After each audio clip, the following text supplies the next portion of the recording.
Oi pessoal, tudo bem? Professor César falando, estamos aqui para mais uma aula de ensino remoto de emergência. Bom, gente, estávamos aqui então refletindo a respeito do quarto critério de classificação para óxidos, né, que é quanto à estrutura. Vimos a diferença aí entre óxidos comuns e peróxidos, né? Estávamos vendo o que é um óxido comum, que eu estou dizendo, chamando, nomeando como comum, e um peróxido, certo? Vimos aqui dois exemplos, quer dizer, um exemplo do óxido de sódio e a comparação da estrutura dele com a do peróxido de sódio. Vamos fazer mais um aqui para você entender direitinho. Não é difícil de entender essas coisas, né? Então vem com o tio. Vamos pegar aqui o óxido de bário. Óxido de bário. E o peróxido de bário. Eles têm estruturas diferentes. Quem que é o óxido de bário? Ó, vou fazer agora rapidinho para você ver, ó. O bário eu sei que é mais 2 e o óxido eu sei que é menos 2, né? Então, esse vem para cá, esse vem para cá. Vai ficar Ba2O2. Corta, corta, fica BaO. Certo? Mas ó, então é BaO, óxido de bário. Agora, como é que é o peróxido de bário? O peróxido de bário é assim, ó, é o Ba mais 2, vai se juntar com o peróxido. O peróxido ele tem 2 oxigênios e ele é menos 2, né? Então esse vem para cá e esse vem para cá. Então vai ficar Ba2O2 multiplicado por 2, né? Então vai ficar Ba2O4. Aqui dá para simplificar. Então vai ficar BaO2. Essa é a estrutura do peróxido de bário. Professor, por que tem hora que a gente simplifica? Ó, por isso que é bom entender, né? E não ficar aprisionado em bitolinha. Por que aqui eu simplifiquei e ficou BaO e aqui eu não simplifiquei?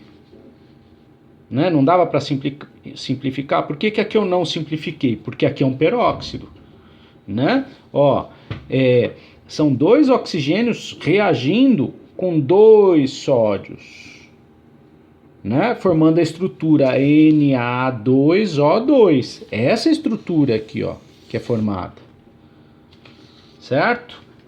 Ó, aqui eu simplifiquei por quê? Porque na verdade essa regra do escorrega, né, é porque esse oxigênio menos 2 é o oxigênio querendo fazer 2 ligações químicas negativamente. O bário mais 2 significa que ele está querendo fazer 2 ligações químicas positivamente.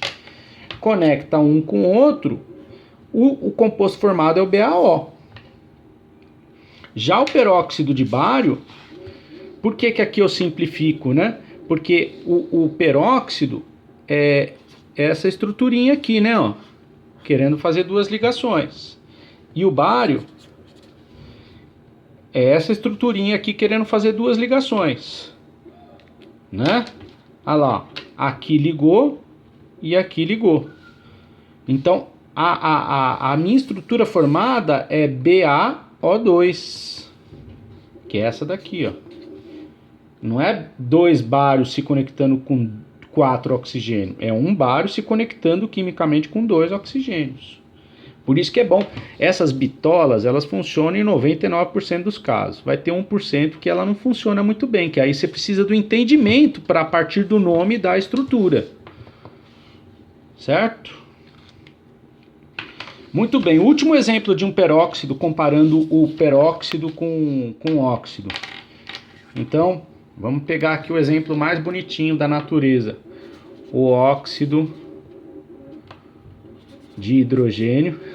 Eu nem sei se pode dar esse nome. E o peróxido de hidrogênio.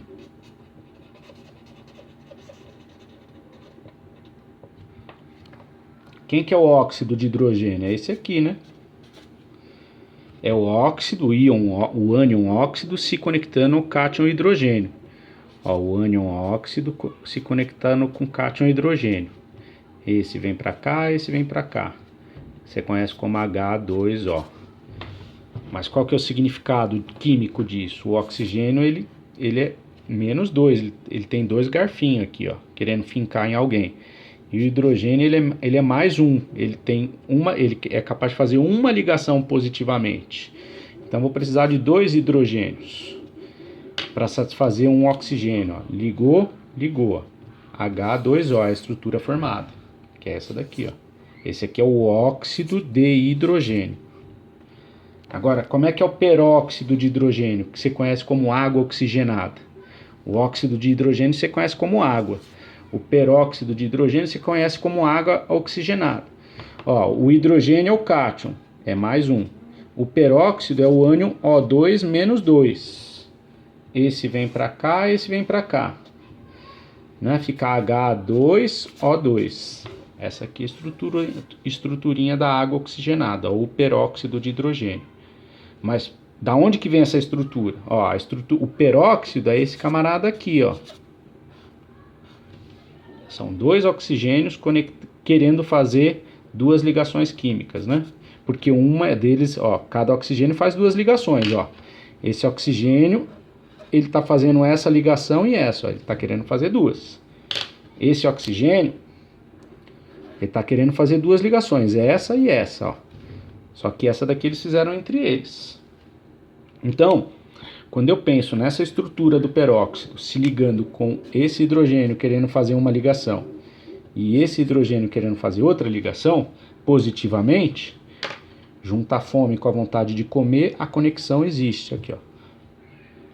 H2O2. Certo? Gente, todo mundo conseguiu compreender essa classe importante chamada de peróxidos? É um tipo de óxido bem específico e bem diferentão, tá? Muito bem. Então vamos lá para nossa última parte aqui da classificação, que é falar um pouquinho sobre os óxidos duplos. Então, a gente está classificando os óxidos quanto à estrutura. Nós temos os óxidos comuns, os peróxidos e os óxidos duplos. Falar um pouquinho sobre ele. Sobre eles, aliás. Eles são muito incomuns, aliás, né? Óxidos duplos. O que são os tais óxidos duplos, né? Eles são... É bem difícil de você encontrar um óxido duplo, né? Eles são muito incomuns. Por quê? Porque eles... vamos pensar, quem que é o óxido de ferro 2? O óxido de ferro 2 é esse camarada aqui, ó. É o ferro mais 2 que se conecta com o oxigênio menos 2. Esse vem para cá, esse vem para cá. A estrutura formada é o FeO. Esse aqui é o óxido de ferro 2. Quem que é a estrutura do óxido de ferro 3? Então, é o óxido que vem do ferro 3, ó. Então, esse vem para cá, né? Desceu. Então, vai ficar Fe2O3. Aqui, esse vem para cá e simplifica, né? 2, cortou, ficou. A estrutura formada é FeO. Então, esse veio para cá, a estrutura formada é Fe2O3. Então, esses são os 2 principais óxidos comuns de ferro. Esse aqui é o óxido de ferro 2, esse aqui é o óxido de ferro 3. Esses são óxidos normais, comuns, com estruturas bem comuns. Certo? Muito bem. O que são os óxidos duplos? São óxidos que se comportam como se fosse a soma de 2 óxidos, desses 2. Então existe um óxido muito incomum e diferentão, que é esse aqui, ó. Ele foge a essa regrinha do vem para cá e vem para cá, né? É esse óxido aqui, ó, Fe3O4. Esse óxido, apesar de ser bem diferentão, né? Ó, dá a impressão que esse 4 veio daqui e esse 3 veio daqui, né? Então é esquisito. Mas na verdade, esse óxido dito, chamado de óxido duplo, ele é como se fosse a soma dos óxidos. Ele tem um comportamento parecido com a soma dos óxidos, como se fosse uma mistura dos óxidos conhecidos de ferro, né? Então quando eu somo o FeO mais o Fe2O3, o processo de soma, né, ficou 3 oxigênio com mais 1, ficou O4. Fe1 com Fe2 dá Fe3. Então, é como se eu tivesse uma mistura de dois óxidos. Ele tem um comportamento parecido com a mistura, tá? Quando isso acontece, eu chamo esse óxido de óxido duplo. Tudo bem? Porque é bom você conhecer essas estruturas, porque quando ela aparecer na tua frente, você tem a impressão que que você nunca viu, né? Então por isso que é bom o tio mostrar para vocês essas estruturas, para você não ficar com essa impressão, nossa, mas eu nunca vi, ele é diferentão, né? Ele é diferentão. Então quando isso acontecer, a gente classifica esse óxido como sendo óxido duplo, porque ele tem um comportamento parecido com a soma dos óxidos conhecidos. Tá claro isso, gente? Tem alguns desse tipo aqui, eles não são muito comuns não. Certo? Muito bem. Então, vamos fechar aqui essa questão da classificação. Vamos relembrar tudo que a gente viu? Olha lá. Vamos botar aqui na folhinha para ficar bem claro. Então, nós vimos a classificação dos óxidos, agora nos últimos vídeos, né? A gente pode classificar os óxidos segundo 4 critérios. O primeiro, né? O primeiro é o tipo de ligação. E aí a gente pode classificar os óxidos como sendo moleculares ou iônicos. Isso vai depender do tipo de ligação que existe entre o oxigênio e o elemento que está do lado dele. Se for covalente, eu chamo ele de óxido molecular. Se for ligação iônica, eu chamo de composto iônico. Muito bem, eu posso classificar o óxido quanto à acidez. Ó, o tio está fazendo com corzinha bem bonitinha para você relembrar. Então, um óxido pode ter comportamento ácido, pode ter comportamento básico,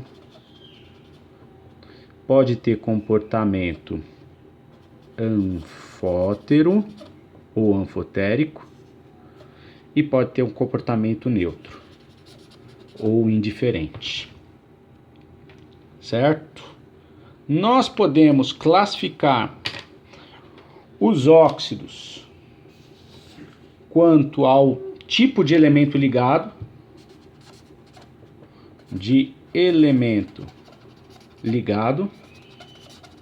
ao oxigênio,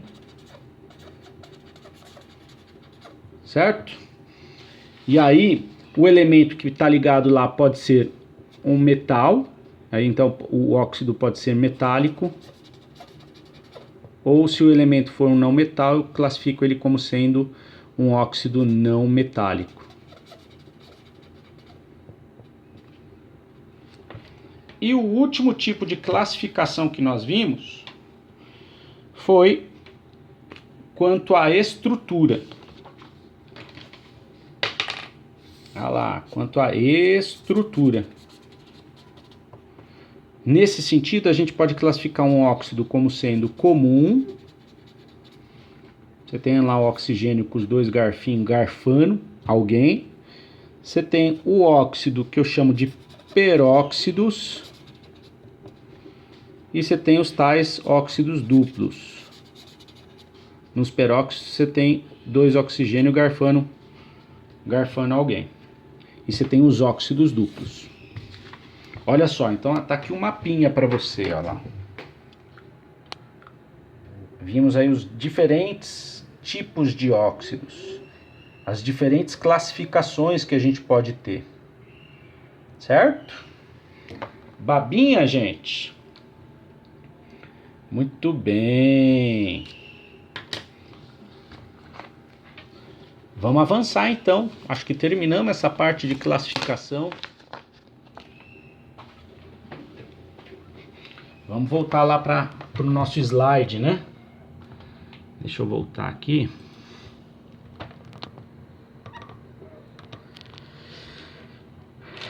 Vamos lá.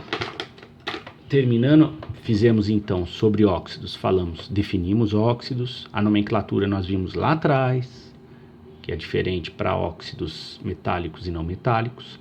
A classificação nós já vimos. A obtenção, aqui acho que talvez a palavra mais adequada seria ocorrência, né? Porque em algum momento talvez vocês tenham algumas disciplinas que vão trabalhar mais especificamente métodos de obtenção de materiais. Acho que não seria bem adequado a gente trabalhar aqui, mostrar métodos de obtenção de óxidos, né? Talvez seja mais interessante a palavra aqui, ocorrência, ok? Então, aonde que os óxidos ocorrem? A todo canto, né? O oxigênio, por ser um elemento extremamente eletronegativo, extremamente reativo, ele costuma se combinar muito facilmente com quase todo mundo, né? Então, para todo canto que você olha, tem um óxido. Você olhou um portão enferrujado, você tem ali a ocorrência de um óxido de ferro, né? De ferro 2 ou de ferro 3. Você olhou para um portão de alumínio que está levemente enferrujado, você tem ali um óxido de alumínio. Então, os óxidos estão presentes no nosso cotidiano o tempo todo, tá? Então, acho que não vale a pena a gente ficar falando sobre obtenção de óxidos. Muito bem, solubilidade em água.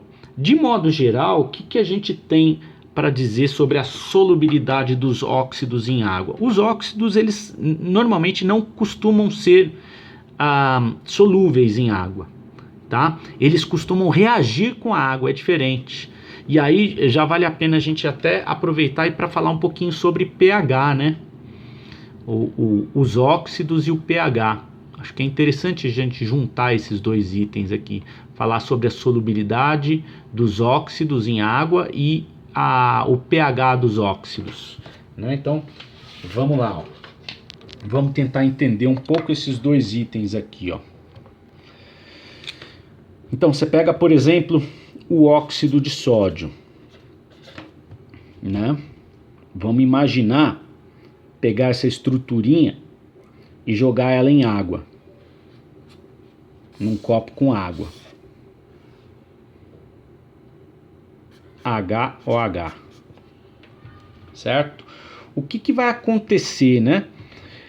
Não faz muito sentido falar em solubilidade dos óxidos em água, porque os óxidos reagem em água, né? Esse é um óxido de metal alcalino, portanto ele tem um comportamento básico, alcalino. Então quando eu jogo esse camarada em água, o que vai acontecer, né?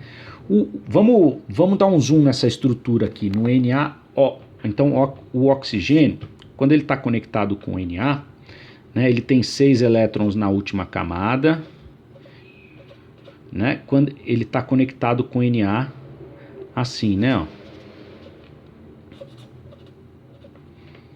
Ó, eu vou fazer aqui, ó, eu vou fazer uma representação como se fosse uma ligação covalente. A gente sabe que é iônica, certo? No final das contas, tudo se dá por meio de par de elétrons, né? A ligação química se dá por meio de par de elétrons. O fato dela ser covalente, quanto mais covalente ela é, mais ao centro entre os dois átomos ela está. Quanto mais iônica ela for, mais o par de elétrons vai estar deslocado na direção do elemento mais eletronegativo. Então, quando eu digo que essa ligação é iônica, quer dizer que esse par de elétrons está para cá, está bem para cá, né? Então, a gente diz que o sódio ele doa o elétronzinho dele para cá. Ok? Essa é a grande diferença entre ligação covalente e ligação iônica. qual que é o tamanho da régua, né? Em que momento que eu boto a régua aqui e falo daqui para cá é iônica, daqui para cá é covalente? Então, tudo isso é muito relativo, né? A literatura diz como é que é, né? Mas você precisa entender essas coisas de uma maneira mais cinzenta, parar de entender que tudo é branco ou tudo é preto. As coisas são meio cinzas, são meio relativas, né? Enfim, peguei essa estrutura, o óxido de sódio. Quando eu jogo ela em água, perceba que o oxigênio ele tem 2 pares de elétrons não ligantes, né? Então, esse é um óxido muito alcalino, ou seja, funciona muito bem como base de Bronsted-Lowry. Né? E aí, olha só como é que o conceito de ácido base de Bronsted-Lowry começa a se estender para tudo, né? Para os óxidos e tudo mais. Então, quando eu penso na interação desse camarada com a água, né? Olha lá, OH, o que vai acontecer? A água, ela protona essa estrutura, né? Então, ocorre aqui a cisão heterolítica, parzinho de elétrons vai ficar com oxigênio, eu gero uma estrutura H+, e a H+ protona aqui, ó, numa primeira etapa, vamos dizer assim, né? Eu nem estou pensando na dissociação desse composto iônico em água, tá? Mas o que vai acontecer é isso daqui, é bem isso aqui que a gente tá vendo, né? A água vai protonar essa estrutura, esse óxido, porque eu tenho um par de elétrons não ligantes aqui, esse hidrogênio ele cola aqui, né? Vai ocorrer também outras coisas aqui, né? O sódio vai ser liberado em solução, então vai ocorrer uma cisão aqui, vai ocorrer uma cisão aqui, né? E eu vou formar a hidroxila, ó. Quando eu protono aqui, ó, eu vou formar o OH-. Mas enfim, né? Por que eu estou dizendo isso? Porque para a gente pensar um pouco a respeito da solubilidade e pH de óxidos, né? De modo geral, qual que é o comportamento dos óxidos em água? Os óxidos são insolúveis em água, né? Mas não faz muito sentido pensar a solubilidade de óxidos em água, porque de modo geral, quando eles caem em água, eles reagem dessa maneira que eu estou te mostrando aqui, né? Nesse caso, ele está reagindo, o óxido está se comportando feito uma base de Bronsted-Lowry, vai receber o H+ da água, e a água vai se comportar feito ácido de Bronsted-Lowry. E aqui, é claro, estamos olhando pela lente de Bronsted-Lowry. Teria como olhar também pela lente de Arrhenius, e assim vai, né? Percebe que a coisa é mais complexa do que aquele preto ou branco lá do ensino médio, né? Tudo é mais cinzento. Tudo bem? Então, esse óxido, né, ele vai, por meio dessa reação química, liberar íons hidroxila. Né? Então, ele vai, quando ele cai em água, ele vai liberar o Na, né? Ele vai ser protonado, então ele vai formar hidroxila, e no momento em que a água protona essa estrutura, ela também vira uma hidroxila, né? Porque a água menos um hidrogênio é uma hidroxila. Então, essa substância vai ser muito alcalina por conta da grande liberação de hidroxilas que vai ocorrer aqui. Tá? Então, de modo geral, o que acontece? Os óxidos alcalinos, quando caem em água, vão liberar muita hidroxila, né?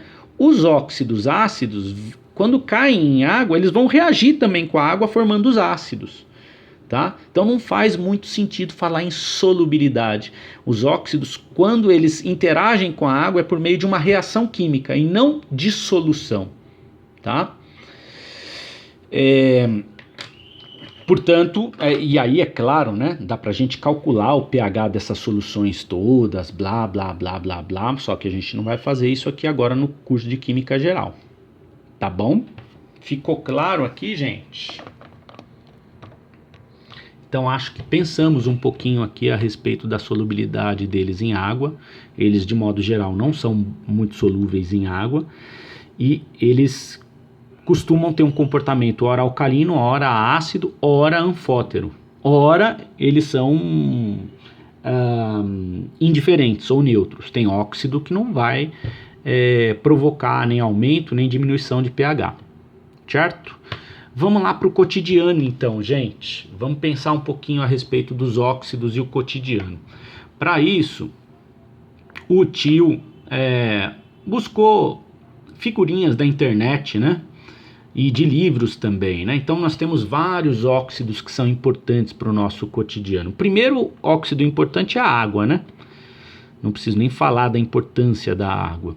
A água oxigenada também, muito utilizado para limpar machucado, para enfim, né?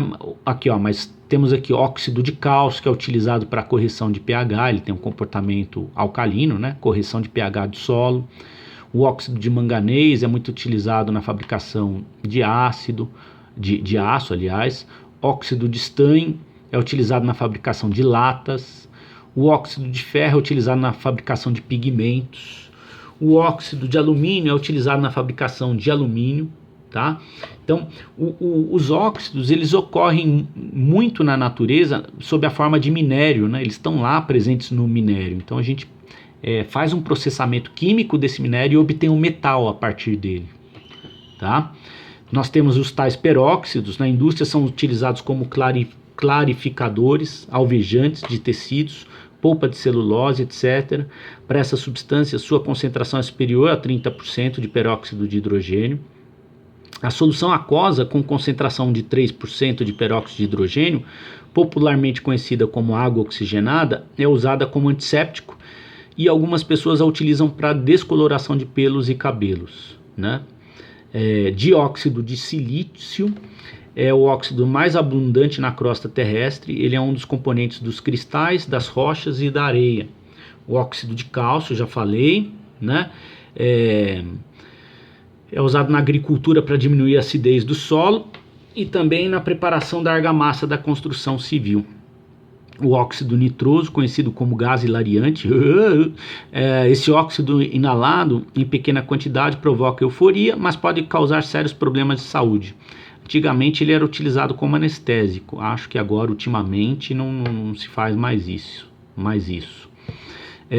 Dióxido de enxofre é usado na obtenção do ácido sulfúrico, então esse daqui é um óxido ácido que quando você bota ele para reagir em algumas etapas, você obtém o ácido sulfúrico no final. E no branqueamento de óleos alimentícios também, tá? O dióxido de enxofre é utilizado no branqueamento de óleos alimentícios, entre outras aplicações. É um dos principais poluentes atmosféricos. Em dias úmidos, combina-se com vapor de água na atmosfera e origina a chamada chuva ácida. Monóxido de carbono é usado para obter certos produtos químicos e na metalurgia do aço. É normalmente o principal poluente da atmosfera nas zonas urbanas. Inalado combina com a hemoglobina nas hemácias do sangue, neutralizando-as para o transporte de gás oxigênio no organismo, tá? O monóxido de carbono ele atrapalha o equilíbrio químico que ocorre lá dentro das células, lá dentro da hemoglobina, tá? Ele entra no lugar do oxigênio. Tá? Ele atrapalha o transporte de oxigênio para o corpo. Muito bem. Óxido de cálcio, já falei, né? Muito utilizado, é conhecido como cal virgem ou cal viva, se ele estiver hidratado. Óxido de magnésio é um pó branco bastante usado, misturado com água, formando uma solução conhecida como leite de magnésia. Né? Então, não o óxido de magnésio, a solução dele que é conhecido como leite de magnésio. É usado como antiácido estomacal. Tá? Então, o leite de magnésia é o óxido de magnésio hidratado em solução aquosa.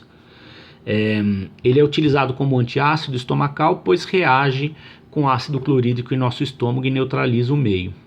Ok?